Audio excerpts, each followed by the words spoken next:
ಅಲ್ಲ, ನಾವು ಆತರದಲ್ಲಿ ಇರೋದಲ್ಲ, ನಿಮ್ಮ ಪಕ್ಷದ ಶಾಸಕರುಗಳು ಆತರದಲ್ಲಿದ್ದಾರೆ. ಆಮೇಲೆ ಪರಿಸ್ಥಿತಿ ಹಂಗಿದೆ ರಾಜ್ಯದಲ್ಲಿ ಅಷ್ಟೇ ಅಂತ.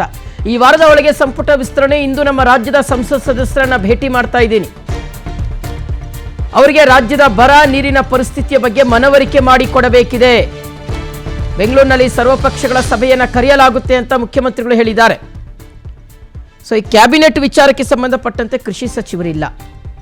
ಒಂದು ಕಡೆ ಬರ ತಾಂಡವಾಡ್ತಾ ಇದೆ. ರೈತರು ಯಾರನ್ನು ಹೋಗಿ ಪ್ರಶ್ನೆ ಮಾಡಬೇಕು, ಅನ್ನೋದು ಗೊತ್ತಿಲ್ಲ.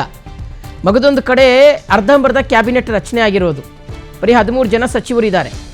ಸೊ ಹೀಗಾಗಿ ಜನರು ಕೇಳ್ತಾ ಇದ್ದಾರೆ, ಸಚಿವರು ನಿಮ್ಮ ಪಕ್ಷದ ಶಾಸಕರುಗಳು ಕೇಳ್ತಾ ಇದ್ದಾರೆ. ಇನ್ನು ಸಂಪುಟ ವಿಸ್ತರಣೆಯ ಕುರಿತು ಶಾಸಕ ಸಂತೋಷ್ ಲಾಡ್ ಅವರು ಪ್ರತಿಕ್ರಿಯೆಯನ್ನು ಕೊಟ್ಟಿದ್ದಾರೆ.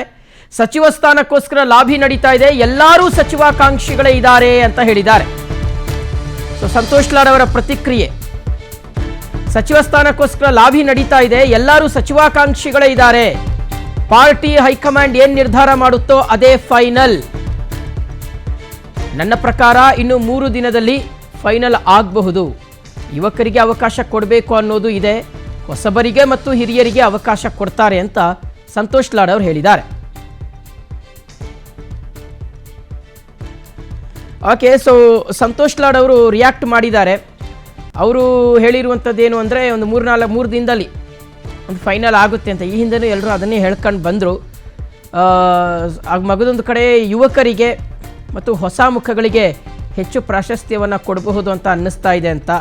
ಸೊ ಹಾಗಾಗಿ ಬಹುಶಃ ಇವತ್ತು ಅಥವಾ ನಾಳೆ ಸಂಜೆಯ ವೇಳೆಗೆ ಒಂದು ಸ್ಪಷ್ಟವಾಗಿರ್ತಕ್ಕಂಥ ಚಿತ್ರಣ ಅಥವಾ ಲಿಸ್ಟೇ ಬಿಡುಗಡೆ ಆಗಬಹುದಾದಂಥ ಸಾಧ್ಯತೆ ಇದೆ. ವೀಕ್ಷಕರು ಎಲ್ಲವೂ ಅಂದುಕೊಂಡಂತೆ ಆದರೆ ಬುಧವಾರ ಅಥವಾ ಗುರುವಾರ ನೂತನ ಶಾಸಕರು ನೂತನ ಸಚಿವರು ಪ್ರಮಾಣ ವಚನ ಸ್ವೀಕರಿಸ್ತಾರೆ. ಶಾಸಕರು ಸಚಿವರಾಗಿ ಪದೋನ್ನತಿಯನ್ನು ಹೊಂದುತ್ತಾರೆ. ಎಷ್ಟು ಜನರಿಗೆ ಸಿಗುತ್ತೆ, ಯಾರಿಗೆಲ್ಲ ಅವಕಾಶ ಮಾಡಿಕೊಡ್ತಾರೆ. ಆಮೇಲೆ ಈಗ ಆಲ್ರೆಡಿ ಲಾಬಿಗಳು ಶುರುವಾಗೋಗ್ಬಿಟ್ಟಿದೆ. And this time is a final ಅಂತ ಹೇಳ್ತಾ ಇದ್ದಾರೆ. ಆಮೇಲೆ ತುಂಬ ಎಳ್ಕೊಂಡು ಹೋಗೋದು ಕೂಡ ಸರಿ ಅಲ್ಲ. ಯಾಕೆಂದರೆ ಆಲ್ರೆಡಿ ಇನ್ನು 1.25 ವರ್ಷ ಇದೆ. ಈ 1.25 ವರ್ಷದಲ್ಲಿ ಈ ಸಚಿವರು ಈಗ ಅಧಿಕಾರ ತಗೊಂಡು ಇನ್ನು ಆ ಇಲಾಖೆಗೆ ಇವರು ಹೋಗಿ ಕೂತ್ಕೊಂಡು ಅದನ್ನೆಲ್ಲ ಅರ್ಥ ಮಾಡ್ಕೊಂಡು ಸ್ಟಡಿ ಮಾಡಿ ಆ ಇಲಾಖೆನ ಮತ್ತೆ ಒಂದು ಟ್ರ್ಯಾಕಿಗೆ ತಗೊಂಬರೋ ಅಷ್ಟಿಗೆ ಇನ್ನೊಂದು 6 ತಿಂಗಳು ಬೇಕಾಗುತ್ತೆ ಭಾಳ ಎಫೆಕ್ಟಿವ್ ಆಗಿ ತರಲಿಕ್ಕೆ.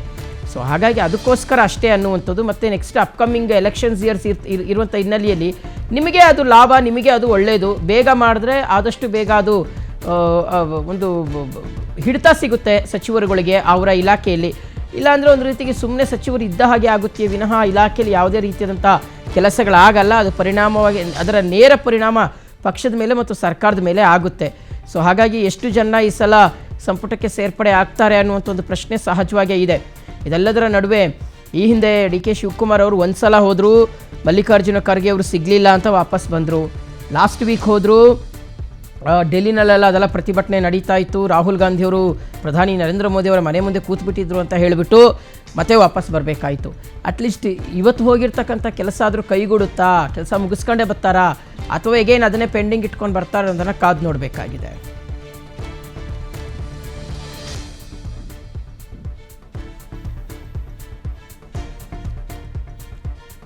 ವಿಚಾರ ತಾವೆಲ್ಲ ಆತುರದಲ್ಲಿದ್ದೀರಿ. ಐ ಥಿಂಕ್ ಈ ವಾರದೊಳಗೆ ಕಂಪ್ಲೀಟ್ ನಾನು ಎಲ್ಲ ಎಕ್ಸಸೈಸ್ನ ಫೈನಲೈಸ್ ಮಾಡ್ತೀನಿ. ಕ್ಯಾಬಿನೆಟ್ ವಿಚಾರ ತಾವೆಲ್ಲ ಆತುರದಲ್ಲಿದ್ದೀರಿ. ಐ ಥಿಂಕ್ ಈ ವಾರದ